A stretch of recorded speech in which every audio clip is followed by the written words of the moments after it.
The movie begins with the roar of a motorcycle engine echoing through the city streets. A man on a motorcycle speeds through the dark and rainy night, clearly in a hurry. Suddenly, a car appears, chasing the motorcycle at high speed. The chase then intensifies, with both vehicles dodging other cars and narrowly avoiding collisions. As the chase continues, the motorcycle rider loses control and crashes. Soon the car comes to a stop, and the driver steps out. He walks over and retrieves a key from him. The scene then shifts to the shop belongs to 𝐴𝐵RAM Tarasov, the sibling of late Viggo Tarasov. Hearing the John approach, 𝐴𝐵RAM wastes no time in packing up his operations. Inside the shop, 𝐴𝐵RAM is talking to one of his henchmen who was confident enough to take out John Wick all by himself. He inquires 𝐴𝐵RAM, is it necessary to put everything on the line for a just mere car? But 𝐴𝐵RAM reminds him this isn't just any car, it's John Wick's cars. The man who killed his nephew and decimated his brother. All because of his car and puppy. 𝐴𝐵RAM recalls the stories about John, the man who once eradicated 3 men with nothing but a pencil.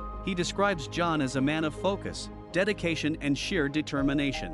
Soon John's calls and interrupts the conversation, demanding the return of his stolen car. 𝐴𝐵RAM tries to negotiate, but John disconnects the call. In the meantime, John manages to find his car. He gets in and starts the engine and the Mustang roars to life. John tries to flee the scene in his car. Despite the chaos and potential obstacles, he successfully begins to drive away. John is then pursued by men working for 𝐴𝐵RAM.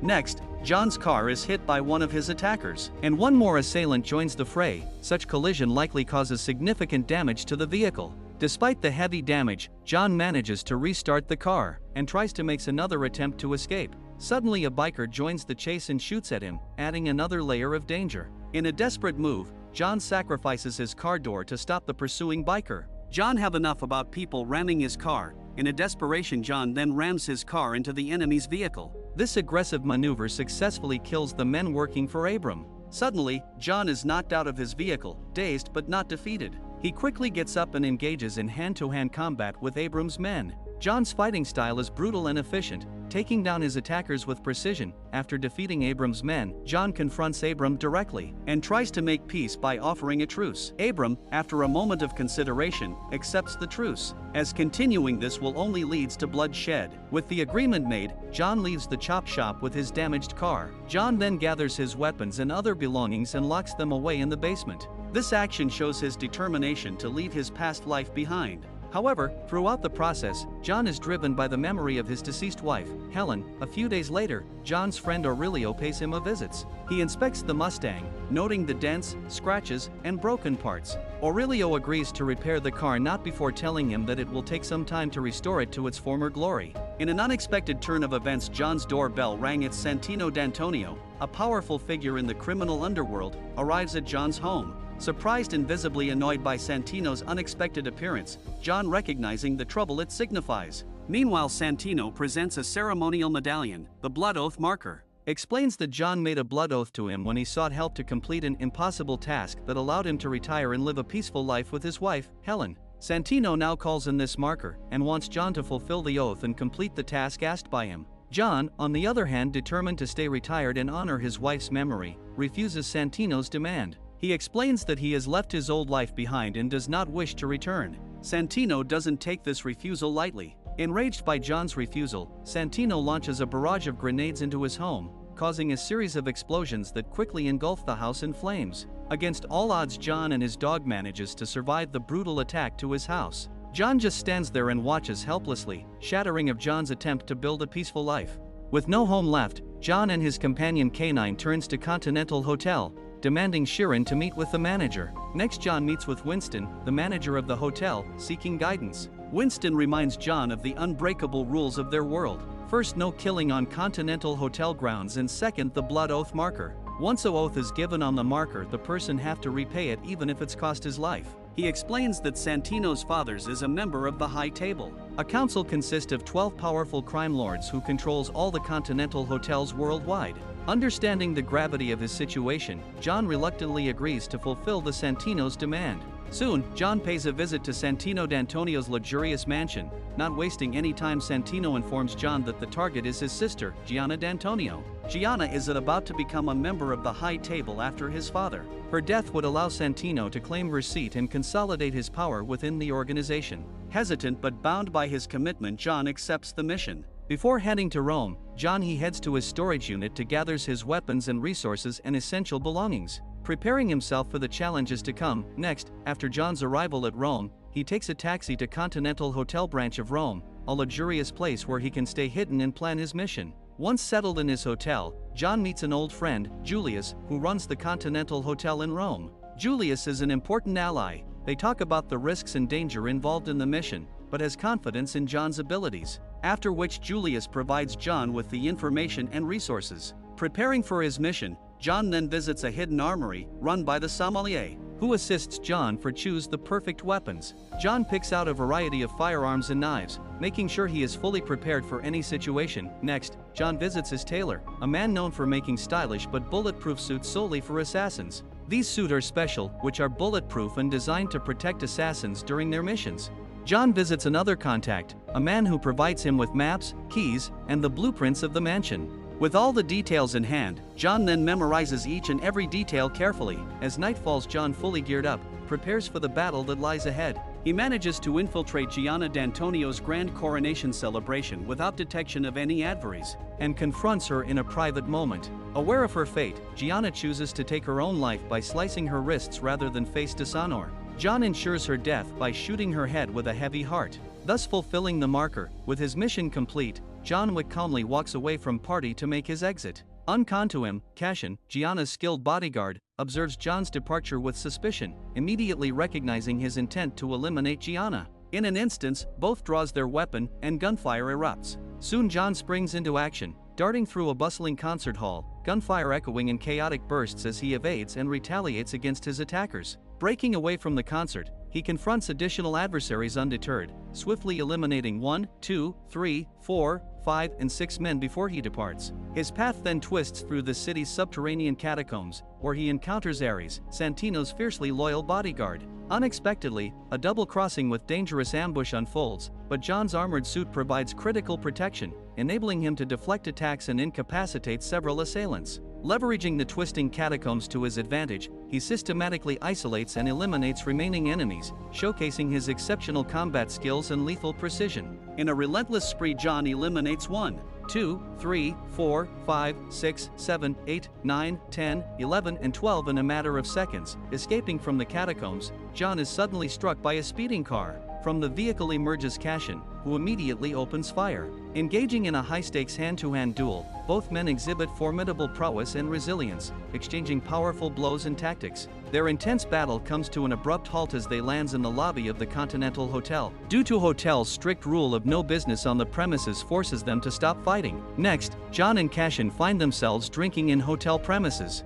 There, John reveals the motives driving his actions, yet even upon learning Santino's fault, 𝐂𝐿 vows to kill John out of professional respect and loyalty to Gianna. After returning to his room, John is caught off guard by a call from Santino. Santino, the one who requested the assassination in the first place, now betrays John over the phone, after which Santino announces a $7 million bounty on John's head, disguising his movie as an act of revenge on his sister. The next morning, John gets ready to check out of the Continental Hotel of Rome and ensuring his return journey to the New York City. Soon the announcement of the $7 million bounty quickly spreads through the underground and it catches the attention of high-profile assassins worldwide. Meanwhile, Winston, the manager of the Continental Hotel, seeks a meeting with Santino. The purpose of this meeting is to confirm that John has fulfilled his blood oath to Santino by assassinating Gianna, and no longer under any obligation. According to Santino, there's no need for that, assuming that John won't survive his return to New York. Winston warns Santino about the consequences of betraying a man like John Wick.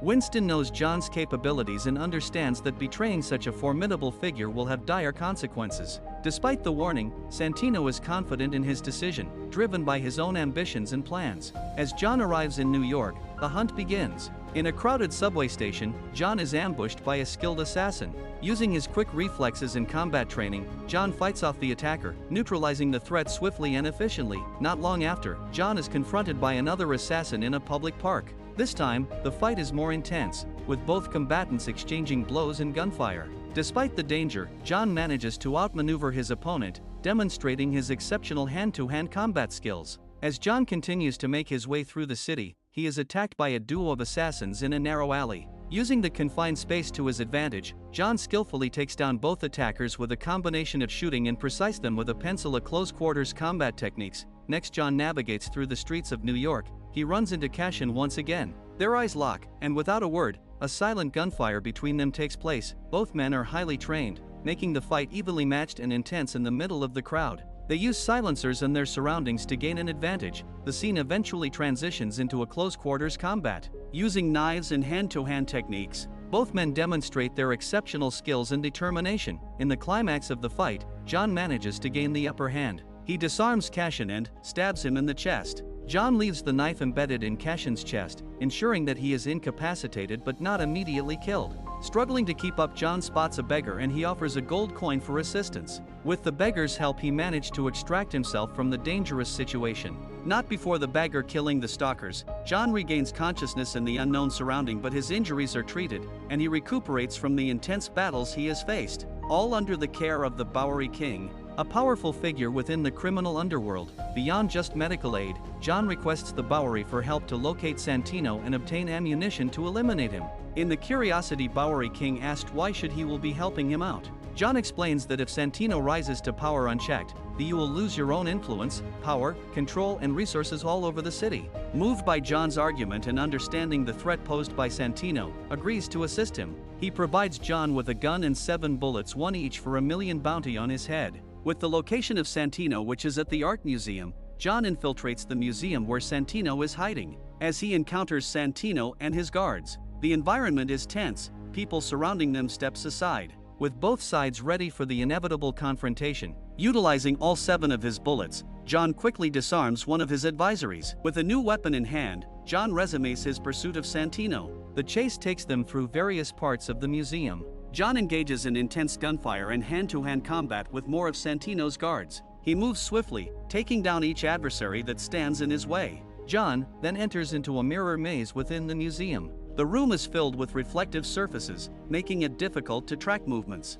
As John moves through the maze, the reflections make it hard to distinguish real threats from mere reflections. Adding to the difficulty, Santino's loyal bodyguard arrives with additional henchmen. The presence of more enemies adds to the challenge, as John has to deal with multiple threats coming from different directions. Despite this, John uses the maze to his advantage, eliminating the henchmen one by one. His precise shooting and close-quarters combat skills are on full display as he efficiently takes down each attacker at a time. After eliminating the last henchman, he follows Santino. Eventually, John comes face to face with 𝐓𝐿𝐼𝐿 in the mirror maze. The two lock eyes, ready for a final showdown. Then a fierce and intense fight ensues between John and 𝐓𝐼𝐿, as both fighters trading blows and dodging attacks. The combat is brutal and relentless. Despite 𝐓𝐼𝐿's strength and skill, John delivers the final, decisive blow, and 𝐓𝐼𝐿 falls lifeless to the ground. John's victory over 𝐓𝐼𝐿 clears his path. During the fight, Santino manages to slip away. He knows that the only place where John Wick cannot touch him is the Hotel Continental. Santino seeks refuge there, confident of the hotel's unbreakable rules. John soon arrives at the hotel. He approaches Sharon and asks for Santino's whereabouts. Sharon directs John to the hotel lounge, where Santino is hiding. As John heads to the lounge, he encounters Winston. Winston reminds John of the hotel's strict rules. No business can be conducted on Continental grounds. He warns John against taking any irrational actions, emphasizing the severe consequences of breaking these rules. Despite Winston's warnings, he finds Santino in the lounge, sitting smugly and believing he is safe. In cold blood, John shoots Santino dead in the hotel. This bold action sends shockwaves through the underworld, as John has violated one of the most sacred codes. After killing Santino at the Continental, John leaves and returns to his old house. The memories of his late wife, Helen, flood his mind. This moment serves as a reminder of why he left the assassin's life and the pain that brought him back into it. Next day, John with his dog is escorted by Chiron to meet Winston in the park. Winston meets with John. He informs John by killing Santino on Continental grounds, John has made himself a target. Winston tells John that the bounty on his head is doubled and he will be declared excommunicado, which means all his resources and access to the underworld will be revoked. Winston gives John a 1-hour grace before the excommunicado status takes effect. This hour is a gesture of respect and friendship. He also hands John a marker. This could be a lifeline for John in the future. It signifies that even in his darkest hour, John has some hope and a potential ally. Suddenly everyone stops at the park and John vows to kill whoever comes his way. With the marker in hand and his faithful dog by his side, John leaves the park. As he walks away, Winston makes the call to announce John's excommunicado status. The order quickly takes effect. Soon messages are sent out to assassins worldwide, and cell phones start ringing everywhere. The bounty on John's head is announced. Realizing the immediate danger, John begins to run. As he runs, people on the streets start to notice him. Many of them are assassins or connected to the underworld, and they stare at him, aware of the price on his head. With his dog by his side, John runs quickly through the city, aware that he is being watched. The movie ends with John running for his life. If you have enjoyed the video, don't forget to like, share and subscribe. See you in the next video.